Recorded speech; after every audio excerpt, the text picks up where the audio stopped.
mag-exercise tayo. Ayan.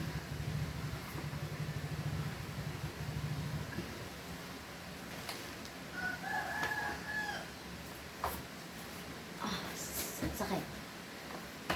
So, ito lang siya ang ginagawa ko dito sa bahay kasi umuulan siya, guys. So, ayun. Dito na lang ako mag-exercise. Masakit siya sa tummy, pero pinaunti-unti ko lang para hindi siya mabigla. Ayan. Kailangan lang natin paunti-untiin. 3 days na to, guys. Kasi tingnan mo.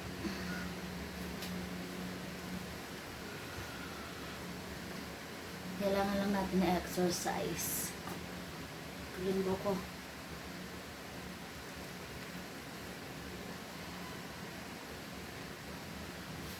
Masakit siya, pero mas masakit yung relasyon.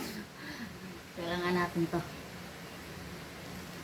Paunti-untiin lang natin siya. Pang 3 days ko na to. Kaya sumakit yung tiyan ko.